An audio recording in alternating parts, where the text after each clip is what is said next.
So today I'm going to be talking about Overwatch Competitive Season 10 and some changes that I really want to see in the next season because it is coming up really soon. Now, I know that the majority of these changes probably won't make it in. We've been asking for a lot of the same stuff for quite a while, so do expect some of that, but I kind of want to put some of my own twists onto these, or I guess try to really push that some of these ideas maybe needed to be added to competitive. Now, competitive itself has been pretty fun for me for a while, but I think in general it has gotten a little worse and worse every single season, and honestly, if the changes really just would eventually go through, I think that could help the game. With that all said though, guys, let's get started. Now, the first and I think most obvious thing to say about Season 10 is that we need an actual way to get teams. We have 10 whole seasons of Overwatch Competitive so far, 2 whole years, and still we have to log into a game of Overwatch and have random teammates with random roles.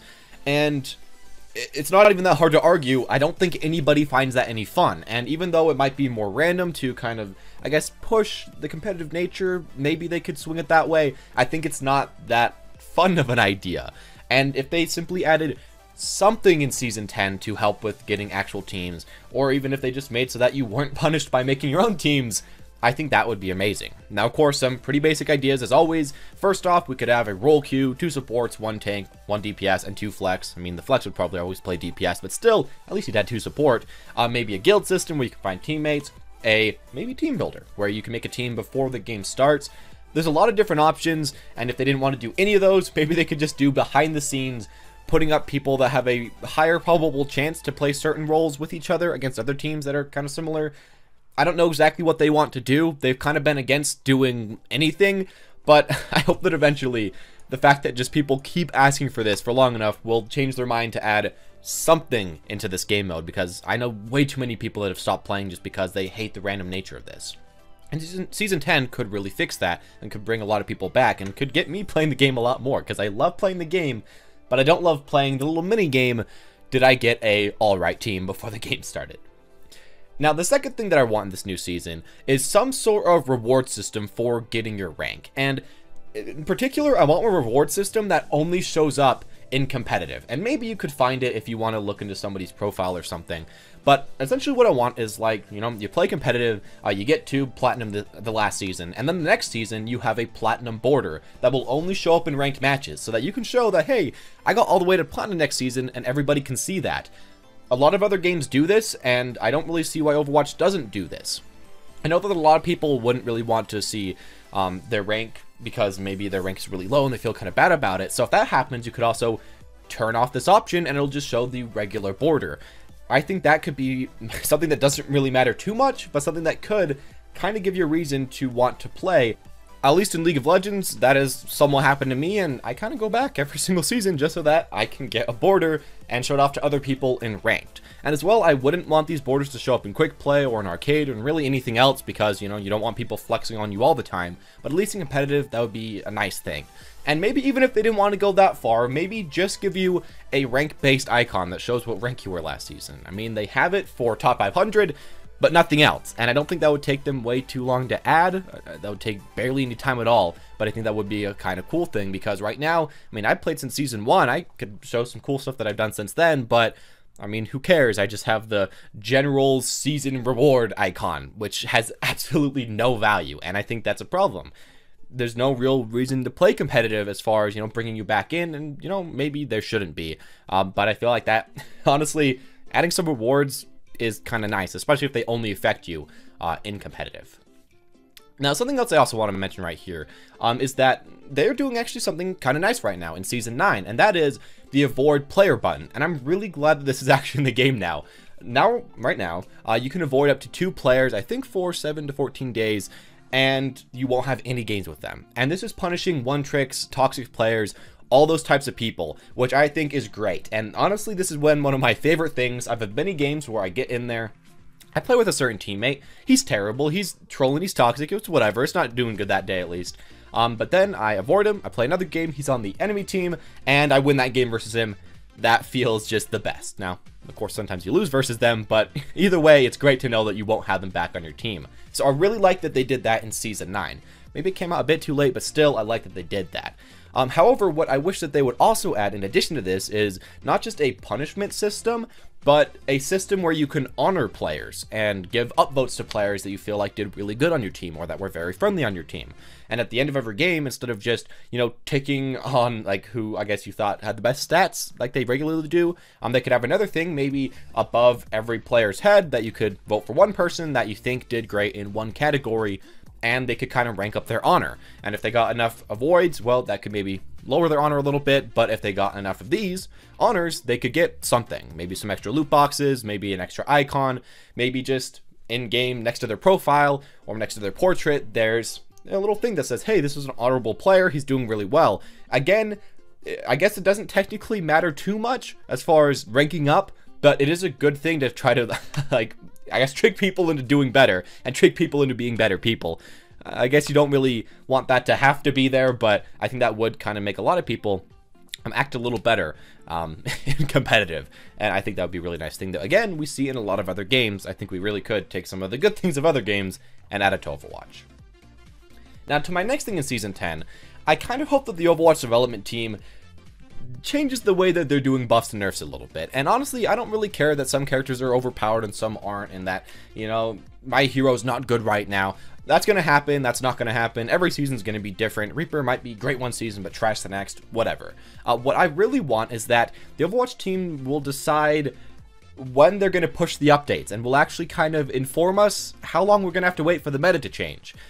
With the classic example, Mercy meta, that was all for like over 100 days with no information about it. Everyone knew it was overpowered, and then eventually they switched it with really no warning. And then some other times, some metas show up and they're immediately nerfed to the ground. And I'd be fine if, the Overwatch team consistently nerfs it to the ground immediately or consistently waited a long time. But right now they're just kind of doing both. And I'd really like to hear their own thought processes, maybe in a developer update, and then they could actually follow that process for quite a while. As well, what I maybe would want is that either, again, they decide to do faster updates within a season. Maybe every 2 to 3 weeks they add some new updates that help balance the game a decent amount. Nerf some of the most super overpowered characters. But as well, maybe they just wait until the next season to do buffs and nerfs. Personally, I wouldn't really like that way too much because I don't like when characters are overpowered for way too long. But honestly, in a lot of situations, that might be faster than what they're doing, which is sometimes they wait like 2 whole seasons to make changes. That could be nice. And as well, if they did just make all the changes at the beginning of the season, what meta is going to be this season, where you're going to have to play. You're going to kind of decide, hey, I want to play this meta, I kind of don't want to play this meta, and you can kind of be a lot more informed with the new metas. I would like if they did, I guess, either of those, so you can kind of be ready for what they're going to do, instead of just doing both, which is what they've been doing all the time in the past. If they changed that in Season 10 and kind of just gave us some information before the season actually started, I think that would help a lot of the problems with how people kind of view balance in the game of Overwatch competitive. And I guess this doesn't apply specifically to Season 10, but as well, if they release a new character, I guess Season 11, please make sure that the release is not like Brigitte, where she's announced at the very beginning of the previous season and released at the next season. That literally makes no sense. The wait is so long, and it just makes so that a lot of people don't really even think the current season's meta matters at all, because it's going to be completely different with the new hero in the next season. I personally didn't really like that. I mean, having extra time to learn the hero, that was great and all, but maybe even just make the new hero be announced close to the new season and then be released in quick play at the new season, and then you have to wait 3 weeks for them to come out to competitive. I think that could be a much better way to handle this, instead of making you wait an entire season for a character. That just kind of seemed a little bit overboard for me, at least. And my final thing I want for Season 10 is for them to maybe get rid of the golden guns, and specifically get rid of those golden gun comp points from competitive, because honestly right now they don't really serve the same function as they did in the past. In Season 1 to about 3, I'd say, they had some prestige. I mean, you're a person that got those golden guns, that was awesome, great job. But now that there's been 10 seasons, golden guns really have almost no value unless you're right into the game. And of course, some people are, but for the majority of players, they're just not going to care if you have a golden gun anymore. And honestly, they'd probably be better acquirable in the arcade or in quick play, or maybe just all 3. I don't know exactly how they could change this, but probably change it from competitive points to something else. Maybe make so that it's just dependent on how many wins you get per day or something. But I've even heard Jeff say quite a few times he's just kind of not the happiest that he actually put these golden guns as rewards in competitive, because it brings a lot of players that don't even want to really play competitive into it to just get those golden gun rewards that they can show off to anyone. So yeah, I think that maybe eventually getting rid of them in Season 10, or I guess in Season 11, because, you know, that's the number after 10. That's like after the big number 10. Maybe even doing that could be also pretty nice. But yeah, I think golden guns right now have just kind of aged out. And what they could add is, again, maybe some borders, maybe some portraits, some stuff that only shows up in competitive instead of something like golden guns, which kind of don't matter anywhere anymore way too much. And I guess are just mainly used to try to show off in quick play, which just kind of makes, I know, a lot of people not very happy about that. And with all that said though, guys, those are at least my own ideas for Season 10 competitive changes that we need. A lot of them are similar to the past and videos that I made seasons ago, but that's because the Overwatch team hasn't really fixed way too many of the problems. I know that they have worked really hard on balancing the game, making it better, doing the best that they can, but I think a few pretty simple competitive changes could make the game a whole lot funner. And I really hope that they will put in some effort in this Season 10, because in Season like 7, 8, and 9, it really felt like they didn't put in any effort, and they really changed just about nothing. So I hope that, again, with the lucky number 10, there are some really cool things. And if you have any of your own opinions, please make sure to leave those down in the comment section down below. I'd really like to hear what you guys think. This is all my own ideas, so please do keep that in mind and take this all with a grain of salt.